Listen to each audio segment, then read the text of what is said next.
It's quite something how often politics seems to just dominate everything. But there are these deeper things, these shared cultural currents. Absolutely. And today we're diving into one that's really powerful, I think. Yeah, the music. The enduring musical connection between India and Pakistan. It's like shifting focus, isn't it? From, say, the cold heights of Kargil. To the soulful valleys of melody and memory, you could say. It's a completely different lens. It really is. Yeah. And what's fascinating, and what we're digging into today, is how deep this shared musical heartbeat goes. It's not just surface level. No, not at all. It's a shared ancestry, musically speaking. Before 1947, before partition, it was one unified musical world across the subcontinent. Exactly. So our focus today is really on that unbroken thread, how the music kept weaving through, different styles, different generations, despite everything else. And the sources really back this up. They remind us, look, before the lines were drawn, music didn't really see those borders. It was just music, one tradition. Think about the great Hindustani classical gharanas, Gwalior, Patiala, Kirana, Delhi. Right. These weren't, Indian or Pakistani institutions back then. They were simply centers of excellence. They trained artists from everywhere based on talent, not religion, or where they might end up living later. Take Ustad Bade Ghulam Ali Khan, such a legend. Yeah. Born in Kazur, which is now in Pakistan. Yeah. But after partition, he was so deeply revered in India. He even famously said something like, he could only truly live as a musician in India. That says so much, doesn't it? About where the art itself felt it belonged, maybe, beyond the politics. It really does. And he wasn't alone. Think of Amir Khan, Fayez Khan, Roshanara Begum. All giants. Their music was the legacy of a united subcontinent. The borders went up, sure, but the rags, the melodies, they just kept flowing. They didn't stop at the checkpoint, did they? Exactly. Yeah. Now let's shift a bit. Film music, this is fascinating too. In the decades after partition. Oh, definitely. Bollywood and, what became Lollywood. They were incredibly intertwined, especially in those early years. Yeah, how so? Well, you had artists frequently crossing back and forth, singers, musicians, working in both industries. Right. Like Noor Jahan. The Maliki Taranum. Exactly. She actually started her career in Indian films pre-partition, then became this absolute icon in Pakistan. Incredible. And Mehdi Hassan. The Shahenshah-e Ghazal. Born in India, Rajasthan, actually. But his ghazals, they became legendary in both countries, just timeless. What was it about his voice, do you think, that universal appeal? It's hard to pin down, isn't it? Maybe the sheer depth of feeling, that blend of pain and beauty. It just spoke to something shared, I think, something human. Yeah, beyond borders again. Yeah. And you had the same thing with voices like Lata Mangeshkar and Muhammad Rafi in India, just as loved in Pakistan. Absolutely. Their songs were everywhere, part of the fabric of daily life for millions, regardless of which side of the border they were on. We absolutely have to mention Nusrat Fateh Ali Khan, too, the Qawwali maestro. Oh, without a doubt. When he performed in India, Bombay, Delhi, Kolkata, the reception was just immense. Even hardcore classical purists respected him deeply. His concerts were almost like spiritual gatherings, weren't they? What was it about his performances?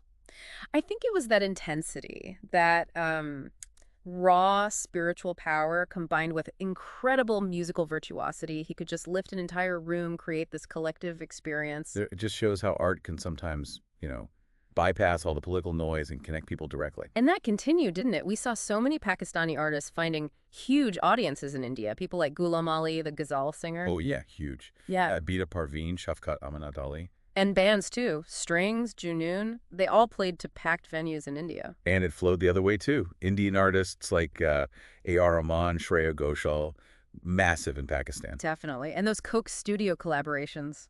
Wow. Right. Coke Studio. Yeah. That's a huge part of this recent story. Yeah. Especially Tajdari Haram. That track was phenomenal.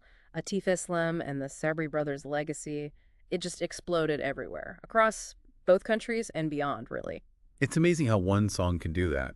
And speaking of Atif Islam, his popularity in India, it's been huge, hasn't it? Even when, political tensions flared up and there were bans sometimes. Yeah, his songs just seemed to cut through all that. People kept listening. His music found its audience, politics or no politics. It makes you think, doesn't it?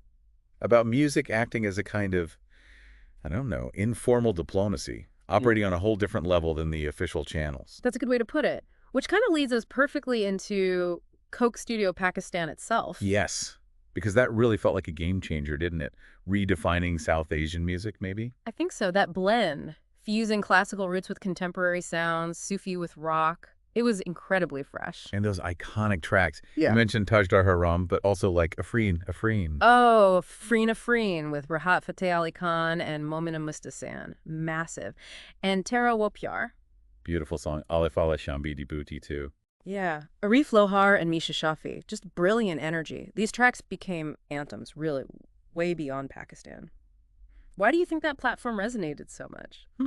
Maybe it hit a sweet spot. It felt, rooted, authentic. Yeah. But also modern and incredibly well produced. The musicianship was just top-notch. It definitely set a high bar. And India launched its own version too, Coke Studio at MTV. Right, which also has some fantastic collaborations, bringing diverse artists together. And it all kind of points back to that shared musical DNA, doesn't it? That underlying grammar of melody and rhythm. Yeah, exactly. Yeah. That allows these kinds of conversations, these fusions, to happen so naturally across borders, even with all the stylistic differences. There's a common language there. It reminds me, actually, on a personal note, growing up, I had all these old cassette tapes my dad used to play. And I'd listen for hours to Ghazals by Mehdi, Hassan, Ranjish, like, Hey Sahi, Yeah. And Ghulam Ali, Chapka Chapka. Sa- Total classics. And honestly, for the longest time, I didn't even really know or think about where they were from. It was just the music, the feeling. That's it, isn't it? The emotional connection comes first. We actually came across a story, quite moving, Oh, yeah. about a mother in Pakistan who apparently used to sing Lata Mangeshkar bhajans, not for any religious reason, just because she found the melodies beautiful. Wow.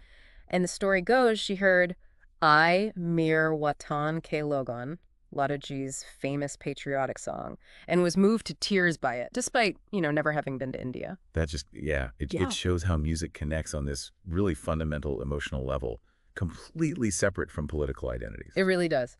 And fast forward to today with streaming. Spotify, YouTube, SoundCloud. Oh, it's a different world. Totally. The access is incredible. Young people in both countries are just discovering music from everywhere. Those old barriers mean much less now. You see it all the time, right? Pakistani kids listening to Indian lo-fi beats. Yep. And Indian youth obsessed with artists like Ali Sethi or young stunners from Pakistan. It's much more fluid for this generation. The digital world has kind of erased those musical borders in a way. And look at Basuri. What a phenomenon. Unbelievable. Massive hit everywhere. India, Pakistan. Did anyone even care where it originated? It was just a great track that everyone loved. Exactly. It felt like this moment of just pure, shared musical joy. It kind of gives you hope, doesn't it? That maybe for the younger generation, it's just about the music. Yeah, less baggage maybe. Yeah. So I guess the takeaway is, while the conflicts and the politics, unfortunately, they might continue, the music carries on. Our sources pointed out, even in really tense times, the radios didn't switch off. People kept listening. Those voices weren't silenced. And that's really the core of it, isn't it? Despite the separations, the lines on the map, the actual building blocks of the music, the rags, the rhythms, they just cross over naturally. They don't need a visa. They just resonate. That's Beautifully put. Well, thinking about shifting gears again, next time we're actually going back to the world of diplomacy. We'll be diving into the 2001 Agra Summit, a really pivotal moment, or potential moment, in India-Pakistan relations. Right. The big question being, was it a genuine chance for a breakthrough that was missed? Or was it always going to be different? Exactly. Lots to unpack there, so we'll explore that in our next deep dive. Sounds fascinating. Until then, keep listening, keep exploring, and keep appreciating the sheer power of music. Definitely. And maybe just remember that, whether it's a ghazal that pulls at your heartstrings or a geet that makes you want to dance, music somehow always finds its way home.